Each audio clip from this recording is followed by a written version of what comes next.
बिस्मिल्लाहिर्रहमानिर्रहीम। अस्सलाम वालेकुम dear students, welcome to course एडेक्स।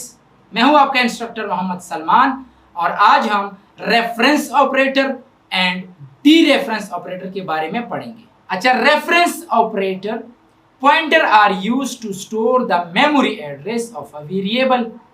Pointer क्या स्टोर करेगा? मेमोरी एड्रेस को स्टोर करेगा। Therefore we want to access the memory address. Pointer क्या स्टोर करता है? मेमोरी एड्रेस को।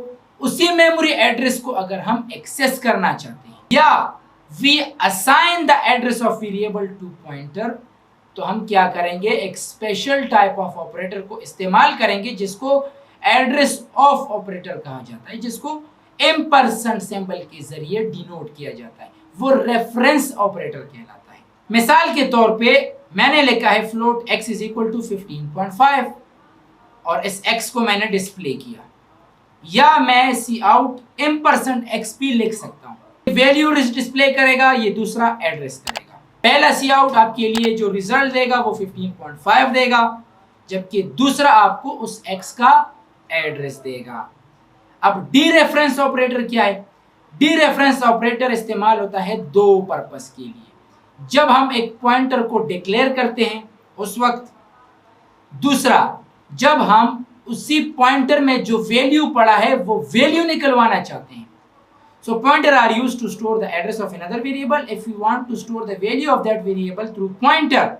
सो we use a special type of variable called dereference operator, जिसको static symbol के जरिए डिनोट किया जाता है। And this operator can be read as value pointed by. जरा आप रेफरेंस ऑपरेटर और डी रेफरेंस ऑपरेटर प्रैक्टिकल करते हैं। अच्छा, अब यहाँ पे देखिए मैंने लिखा है एंट num is equal to 100 and अब देखो मैं एक पॉइंटर को डिक्लेयर करना चाहता हूं स्टैटिक ptr, तो ये डी रेफरेंस ऑपरेटर है। क्यों डी रेफरेंस ऑपरेटर? पॉइंटर के डिक्लेरेशन में इस्तेमाल होता है। चलो यहाँ पे मैं लिखता हूं एंट a is equal to 100, b is equal to 200, c is equal to 300। ये आम नॉर्मल, या यहाँ पे मैं लिख सकता हूँ ये सिंपल वेरिएबल है। यहाँ पे मैं लिखता हूँ एंट ptr1, ptr2, ptr3। तो यहाँ पे पॉइंटर को डिक्लेयर करने के लिए जो हम स्टैटिक इस्तेमाल करते हैं ये डी रेफरेंस ऑपरेटर है। अच्छा, ptr1 में हमने डाला है एम्परसेंड ए का एड्रेस। ptr2 में हमने डाला है एड्रेस ऑफ बी। ptr3 में हमने डाला है एड्रेस ऑफ सी। ये क्या है? ये रेफरेंस ऑपरेटर है। ये तीनों रेफरेंसेस ऑपरेटर है, क्योंकि रेफरेंस ऑपरेटर को मैंने कहा था कि आप एम्परसेंड सिंबल के जरिए डिक्लेयर करते हैं, जबकि डी रेफरेंस आप एक वेरिएबल पॉइंटर के जरिए एक्सेस करना चाहते हैं।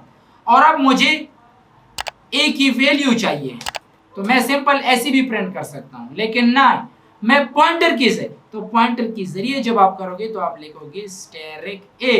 तो ये क्या है? ये भी डी रेफरेंस ऑपरेटर है। Value of A, value of B, value of C. तो value pointed by A, value pointed by B, value pointed by C.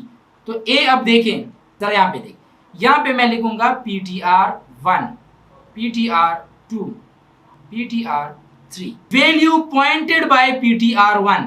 तो ptr1 में क्या है? एड्रेस ऑफ ए है। ए के एड्रेस पे क्या है? ए की वैल्यू। तो यहाँ पे आपको 100, 200 और 300 डिस्प्ले होगा। लेकिन अगर यहाँ पे मैं स्टैटिक नहीं लिखता तो ये आपको ए, बी और सी की वैल्यू को नहीं बल्कि उसके एड्रेसेस को प्रिंट करेगा। यहाँ पे इसलिए मैं स्टैटिक लगा रहा हूं कि वैल्यू पॉइंटेड बाय ptr जिस वैल्यू को पॉइंट कर रहा है, तो ptr में a का एड्रेस है, a के एड्रेस पे a की वैल्यू है। तो this is the main difference between a reference operator and dereference operator. So that's enough for today. इंशाल्लाह see you in next lecture. Thank you very much.